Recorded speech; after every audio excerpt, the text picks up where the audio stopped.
Hey guys, my name is Nick and welcome to Watch This Now. Brahms the Boy 2 is the latest winter release horror film, so how bad could this one be?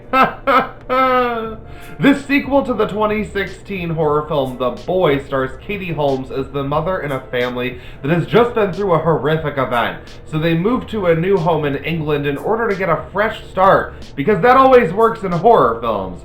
But when their kid discovers the creepy-ass doll named Brahms, strange events begin to occur that drive us straight into supernatural thriller territory. Now, I liked The Boy. I enjoyed it. I'm like, well, the one person who did. So I'm about to spoil it right here. So if you haven't seen it, sorry, I guess. It's not that great. But in The Boy, the cool chick from The Walking Dead takes a nannying job in England at this massive estate, but once she gets there, she realizes she is not there to watch a kid, but she is there to watch a doll. Super typical, whatever. But she ends up beginning to think that the doll is possessed by the ghost of a dead kid. Turns out, kid didn't die. He actually grew up and he's living in the walls, and he uses the doll to manipulate whoever is in the house.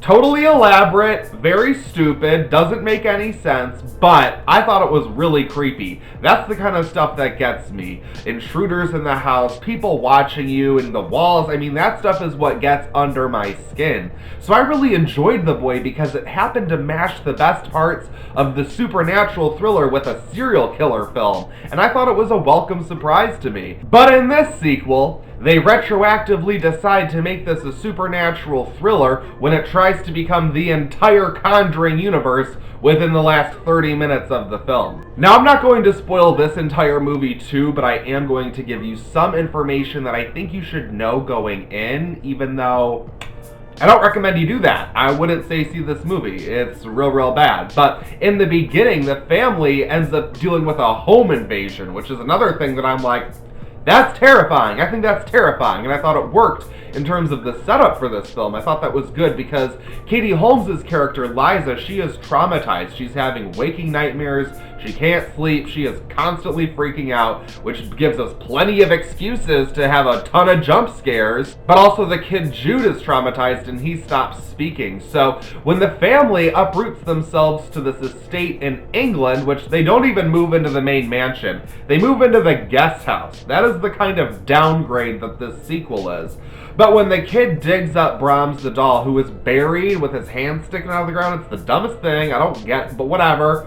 This movie's so stupid. You know, the kid responds well to the doll. So the parents are like, well, we should let him keep it and maybe it will, like, help him start to speak again. And I thought that this worked enough in terms of what it was trying to do.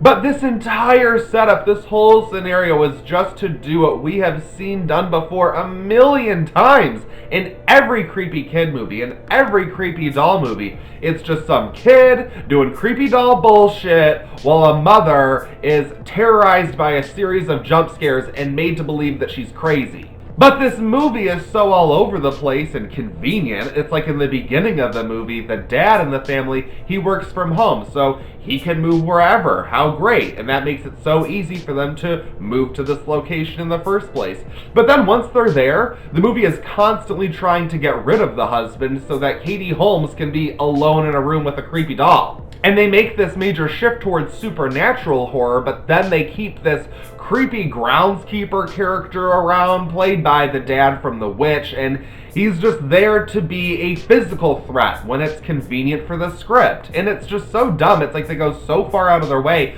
to try and do something different, only to then try to redo the best parts of the first film. This film just shouldn't have even been made. You know, horror fans, we have been done dirty this year. It has just been one crappy jump scare factory after another, and still I've gone to see all of them. But if you caught my review for The Turning, then I made the point in that video that that movie marked the death of this type of basic PG-13 supernatural horror thriller, whatever. When I was growing up and becoming a horror fan in the 2000s, there were so many movies like this that came out that were trying to replicate the success of The Ring. And I, saw them because that's what was out. That's what was accessible to me at the time when I was an early teen.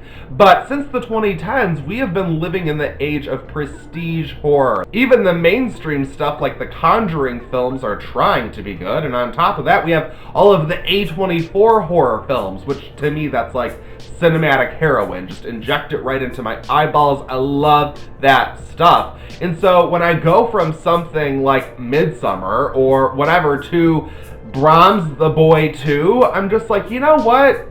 We're past this. We're done. We're over it. This is over. And I'm definitely a proponent of supporting the things with your money that you think should be supported. And I have to say, this one does not deserve your time or money. I'm going to give Brahms the Boy 2 a 1.5 out of 5. The only positive thing I can say about this movie is that it's slightly more entertaining than Fantasy Island. It isn't as painfully dull as that one, and there are some laughably bad moments, like the kid starts dressing like Brahms the doll, and it's like, where did you get these little suits, dude? But for the most part, it just feels like we're forced to watch Katie Holmes reenact her probably horrific marriage to Tom Cruise. What did you guys think of The Boy? I mean, I hope you didn't see it. I hope you didn't. But, you know, whatever. Let me know in the comments below what you think of this movie, what you want me to cover on this channel. Thank you so much for watching this video. I greatly appreciate it as always, guys. Make sure to like, share it with your friends, and subscribe to watch this now. And I'll see you in my next video.